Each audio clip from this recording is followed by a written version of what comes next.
aí, galera, bom dia, boa tarde, boa noite. Eu me chamo Nanda Mota, sou professora de História e hoje eu vim aqui perturbar um pouquinho da ordem desse canal, onde a gente percebe uma presença majoritária de meninos, de homens, né? E aí eu vim hoje aqui para bagunçar um pouquinho essa ordem, né? Bom, hoje a gente vai começar com um assunto extremamente importante, que é a Revolução Francesa. A Revolução Francesa, ela foi um dos fatos históricos, aliás, foi o fato histórico que deu início à Idade Contemporânea. A Idade Contemporânea, que é um dos momentos históricos, uma das idades históricas que é mais cobrado no vestibular. E a Revolução Francesa, ela dá início a esse momento. Bom, para a gente entender esse processo, a nossa aula vai ser dividida em 3 blocos. O primeiro bloco vai ser sobre os antecedentes, né, o que provocou essa Revolução Francesa.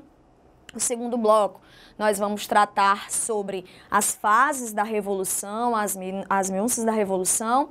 E o terceiro bloco vai ser sobre o desfecho desse grande fato histórico.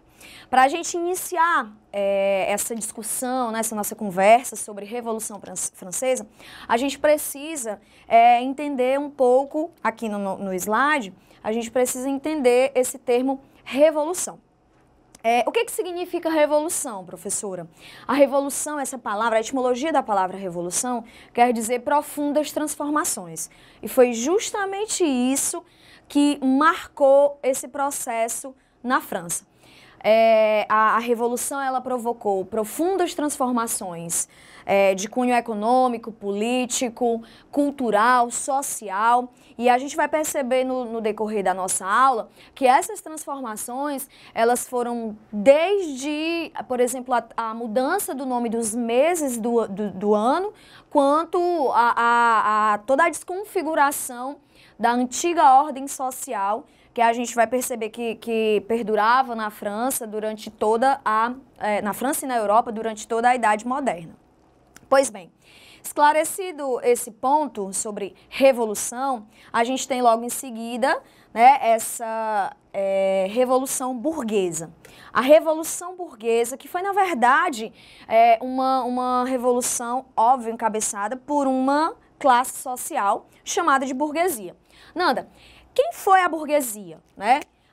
A burguesia foi uma classe social surgida no final da Idade Média, né, na Baixa Idade Média, e essa classe social ela era composta inicialmente, essencialmente, de pequenos comerciantes. Se a gente fosse, por exemplo, né, demonstrar num gráfico a ascensão da burguesia durante a Idade Moderna, se a gente pegar aqui no finalzinho da Idade Média, aqui no século XII, e formos para o século XVIII, por exemplo, nós teremos essa reta ascendente que determinaria o desenvolvimento da burguesia. Então, no século XVIII, a burguesia ela era uma classe econômica, uma classe social extremamente importante para a França, para a economia francesa. Era uma classe composta por banqueiros, por grandes comerciantes, por industriais, porém existia um fator determinante.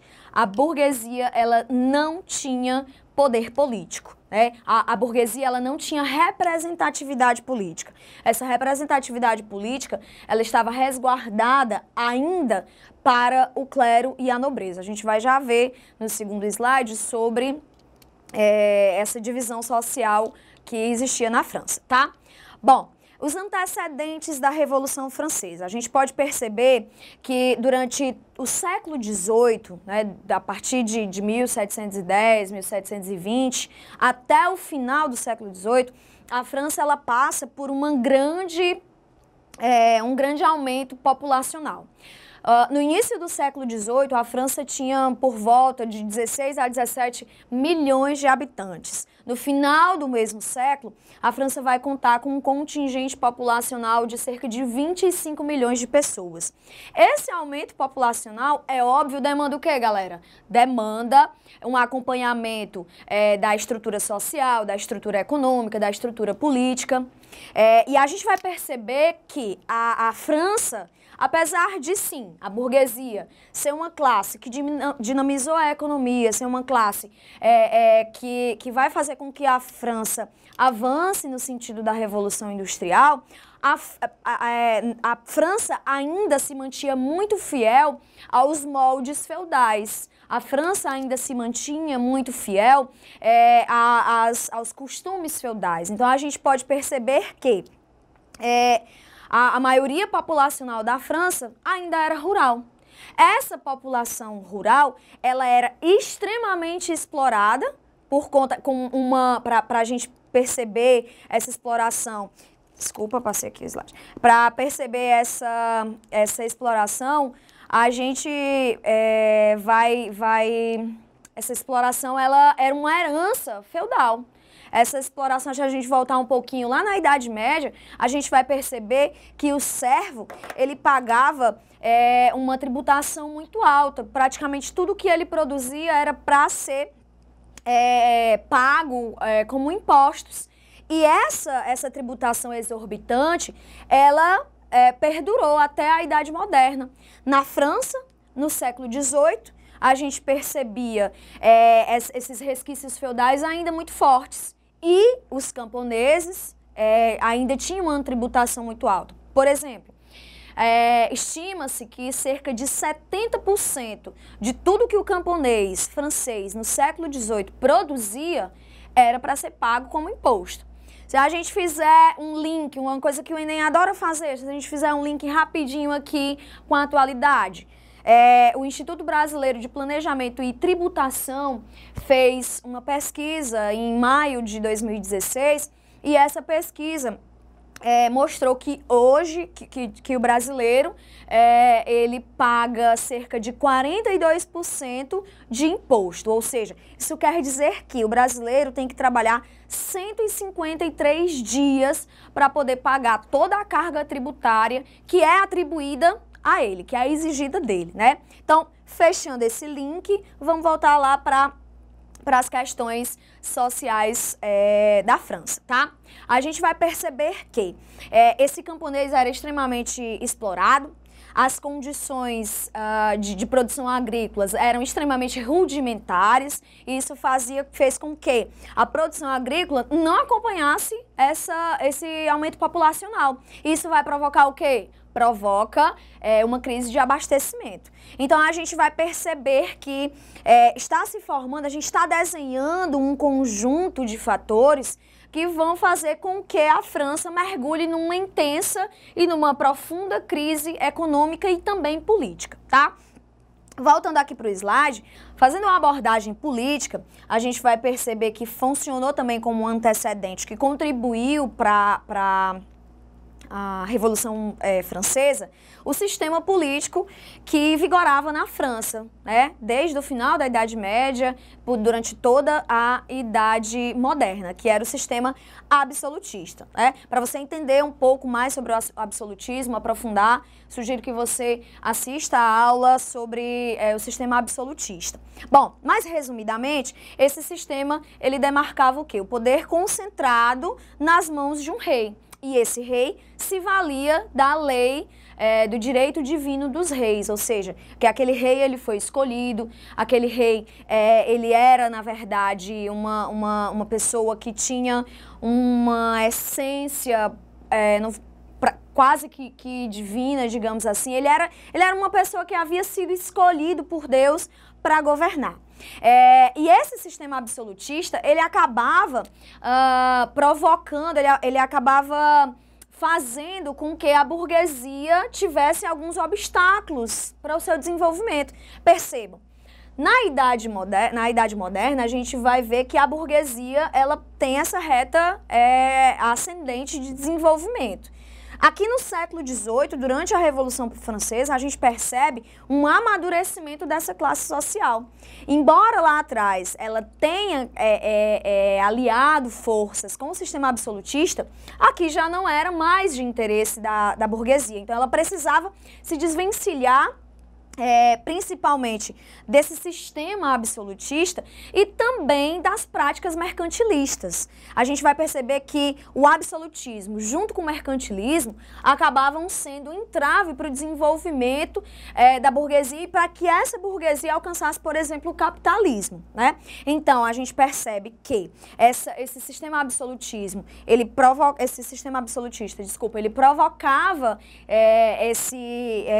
ele prendia, ele acorrentava o desenvolvimento da burguesia e isso também era a burguesia tinha que se livrar, tinha que se desvencilhar desse entrave, tá? Voltando aqui para o slide, a gente percebe que a burguesia, que a nobreza, né, a classe da nobreza, ela tinha ela era uma classe parasitária, né? A nobreza, ela era uma classe parasitária porque também, como resquício feudal, essa classe, ela vivia totalmente sustentada pelos tributos que eram pagos pelo restante da sociedade, né? Então, essa nobreza, ela tinha altos gastos com festas, com banquetes, essa nobreza, ela tinha regalias, ela vivia de pensões pagas pelo Estado absolutista, né? E tudo isso vai contribuir para a inquietação que estava se desenhando na França no século XVIII, tá? Final do século XVIII. Passando para o próximo slide e retomando um pouquinho aqui sobre o sistema absolutista, a França, por que o absolutismo foi tão forte na França? Na verdade, esse absolutismo, ele começa a se desenhar, ele tem um ponto um ponto referencial justamente no rei Luís XIV, o rei francês, aquele que se autoproclamou o rei Sol, né? L'État c'est moi, o Estado sou eu. O rei Luís XIV, ele era a personificação do Estado absolutista. Por isso que esse Estado absolutista era extremamente forte na França. E esse absolutismo, né, que se fortificou na França, ele se difundiu para o restante da Europa. A França, ela foi mais difícil se desvencilhar desse sistema absolutista justamente por conta que lá era o referencial desse regime, do chamado Antigo Regime, tá? Bom, se a gente perceber, olhando aqui no slide, se a gente perceber, aqui essa é a indumentária, né? Como é importante a gente fazer essa menção à indumentária da nobreza, né? A gente percebe que o rei Luís XIV, ele vestia essas calças, né, justas, né?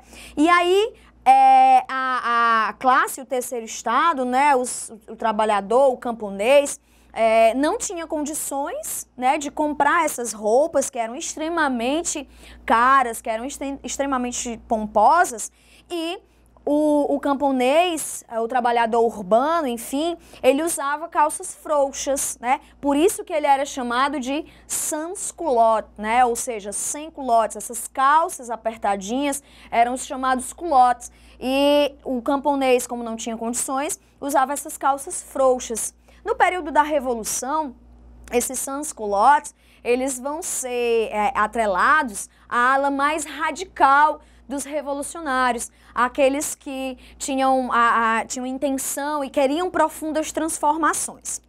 Passando para o seguinte slide, a gente tem uma importante configuração da sociedade francesa, tá? Nós temos uma sociedade dividida em primeiro, segundo e terceiro estado. Bom, olha para cá, olha para mim, não mexe no celular agora, tá? Fica aqui. A gente tá desenhando um negócio bacana, tá fazendo enfim, né, uma configuração desses antecedentes da Revolução Francesa, você precisa prestar atenção. Pois bem, esses estamentos, se você, por exemplo, numa prova de vestibular, você pode encontrar estamentos, estado, classe social, são sinônimos, tá? Não fica desesperado. Essas classes sociais, né, essa configuração, se você percebe aqui no slide, essa configuração do primeiro, do segundo e do terceiro estado são também resquícios do sistema feudal. a ordem social feudal na Idade Média tinha basicamente esta configuração, com as suas algumas exceções que a gente vai explorar daqui a pouco, tá? Pois bem, esse primeiro estado, né, primeiro estamento ou primeira classe era composta pelo clero. O segundo estado, composto pela nobreza. Esses dois estados, essas duas classes sociais, eram aquelas privilegiadas que eu falei agora há pouco. Eram essas classes que tinham cargos, que tinham terras, que tinham toda a sua existência financiada pelo pagamento de tributos feito pelo terceiro estado, né? Então, era uma classe social parasitária, né? E o terceiro estado, que era uma classe social extremamente heterogênea, a gente tem aqui, por exemplo, a burguesia, que se o terceiro estado é heterogêneo, a burguesia é mais heterogênea ainda. A gente tem uma alta burguesia, uma média burguesia, uma baixa burguesia, somando a esses burgueses, a gente vai ter os camponeses e também os sans-culottes que eu falei agora há pouco, né? A obrigação a obrigação dessa galera, né, era justamente de pagar esses impostos, esses pesados impostos que a gente também já tratou agora há pouco, tá? Bom, então essa configuração da França, né, a questão social, a questão política, a dinâmica que a França vivia no século XVIII, ele ajudou para que a insatisfação da burguesia, né, de não ter representatividade política, como eu falei agora há pouco, tudo isso foi unido, foi casado, né, e a gente vai perceber que isso provoca esse processo revolucionário, tá? Bom, a gente abordou a questão política, abordamos a questão social, e aí, a gente voltando lá para o slide, a gente percebe que essa imagem, ela é extremamente importante. Professora, por que você tá sempre voltando para as imagens? Porque nós sabemos que o Enem é uma prova que ela gosta muito de explorar essa questão de imagens, fazer links com a atualidade, né? Então, a gente precisa também dar essa força para vocês. Essa imagem, ela é clássica da Revolução Francesa, tá? Essa imagem, ela representa justamente, galera, a configuração da sociedade. Percebam que embaixo nós temos uma pessoa que carrega no lombo essas outras duas pessoas, que significa aqui, a gente percebe o primeiro estado, o clero. Como você identifica o clero, Nanda? A gente percebe aqui, ó, esse escapulário, né, que é uma representação do clero, da igreja, tá? Aqui a gente tem a nobreza, nós percebemos que essa nobreza ela é bem demarcada pela sua indumentária, né, enfim, por toda a pompa com que ela está sendo representada, tá? Então o terceiro estado, ele carrega sozinho a tributação que sustenta o primeiro e o segundo estado, ok? Bom, passando para o próximo slide, eu queria também continuar nessa abordagem de imagens, que é extremamente importante. A gente percebe aqui o povo armado. E isso foi um diferencial extremamente importante na Revolução Francesa, tá? Eu costumo dizer, né, baseada, né, em vários historiadores, né, vários pensamentos, que a Revolução Francesa, ela na verdade, galera, não teria sido de fato uma revolução se naquele momento a França não estivesse passando por uma intensa crise política e econômica. Pois a França, ela além de casar a necessidade da burguesia de chegar a uma representatividade política, de se desvencilhar do sistema absolutista que ainda imperava na França, de se desvencilhar das práticas mercantilistas, a França ainda estava sendo assolada por fenômenos climáticos que provocavam uma crise na agricultura.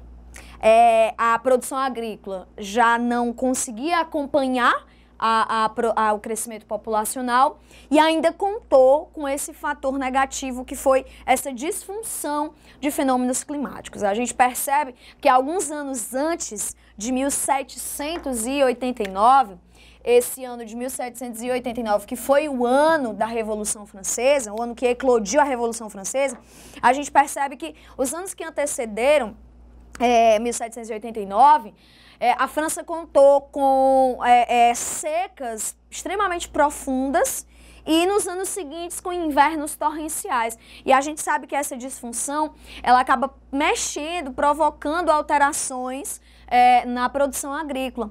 E se já era ruim, porque as técnicas da agricultura não acompanhavam o crescimento populacional, imagina com essas disfunções, né? Então, a gente vai perceber que o alimento base, que era o pão, principalmente para o terceiro estado, principalmente para os camponeses, principalmente para os trabalhadores urbanos, esse pão, com essa crise e essa disfunção desses fenômenos climáticos, ela vai provocar, o pão vai ser quase inacessível para essa classe social.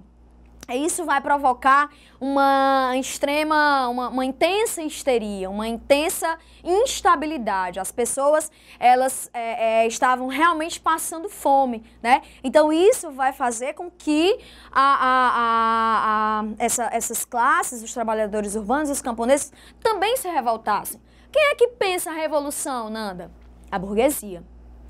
Quem é que radicaliza a revolução, Nanda? Os sans-culottes, os trabalhadores, os camponeses e a parte, digamos que a burguesia média e a baixa burguesia, né? Então, essa imagem aqui no slide, ela retrata muito bem essa galera que a gente percebe, se a gente olhar direitinho, ela é composta principalmente por mulheres, tá? E essa é uma abordagem extremamente importante, tá? A mulher na Revolução Francesa, ela teve uma participação ativa, principalmente a mulher camponesa, principalmente a mulher dos centros urbanos. Ela teve uma participação ativa, porém, meus amigos, no frigir dos ovos, no final desse movimento revolucionário, a mulher, ela não ganhou representatividade política. Ela vai ficar ainda à margem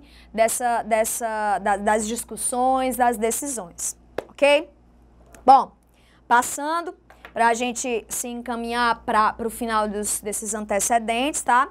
A gente vai fazer uma pequena retomada, tá? Bom, o que nós temos? Começando de novo lá de trás, tá? Nós temos uma classe social que era extremamente desigual. É importante a gente lembrar que essa classe social, que a sociedade francesa do século XVIII não tinha mobilidade social, tá? Essa mobilidade social, ela era muito restrita. O Enem, a prova de vestibular, ela vai afirmar sim que a mobilidade, ela era quase que inexistente, né? Era uma sociedade desigual, composta por estamentos, né? Retomando, primeiro estado, clero, segundo estado, nobreza, terceiro estado, burguesia, trabalhadores urbanos, os sans-culottes e os camponeses. Essa configuração social foi um elemento para a Revolução Francesa. O sistema absolutista, o sistema político que vigorava na França no século XVIII, né? O Estado francês, né? O Estado absolutista, né? O desgoverno, é importante a gente falar isso, o desgoverno do rei, o rei Luís XVI.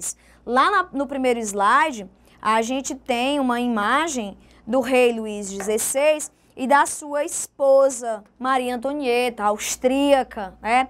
Que por conta das festas que duravam semanas, dos banquetes, enfim, Maria Antonieta foi odiada pelos franceses pelo fato de ser austríaca, de não ser uma francesa, e também pelo fato de ela não ter a menor preocupação, de não se importar com a situação dos franceses, a situação, enfim, dos parisienses, da população francesa. Ao invés, né, de se preocupar, ela dava essas festas, enfim, gastava quantias exorbitantes, né, para animar a corte francesa. Pois bem, então, na sociedade desigual, estamental, a política, sistema absolutista. Na economia, a economia francesa estava em frangalhos. A economia francesa, ela beirava ao colapso. A gente vai perceber que cerca de 6% da tributação francesa, da arrecadação francesa, era gasto para sustentar a corte. O resto, praticamente todo o resto, ele era gasto com o militarismo francês. A França se envolveu em guerras como, por exemplo, a Guerra dos 7 Anos, travada principalmente entre França e Inglaterra. Depois, em 1776, o ano da independência dos Estados Unidos, a França se envolve nessa guerra ao lado dos Estados Unidos, das antigas 13 colônias.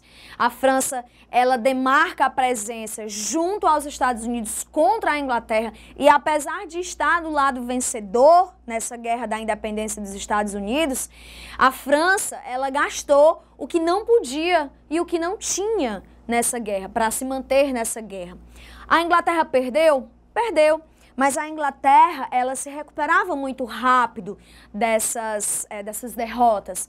A França estava já imersa numa grave crise econômica. Então, para a França se recuperar de uma guerra, embora estivesse do lado vencedor, era muito difícil, era muito complicado. Então, os excessivos gastos militares, o desgoverno e o desequilíbrio que o Estado francês vinha passando, também foram um componente para a eclosão dessa Revolução Francesa. O rei Luís XVI, existem, enfim, muitas abordagens de que o rei Luís XVI era burro, mas a gente precisa descartar isso. O rei Luís XVI era indeciso. O rei Luís XVI, ele era facilmente persuadido, convencido, né? Então, como ele era facilmente convencido, isso provocava a ele a indecisão a indecisão perante os seus conselheiros, né?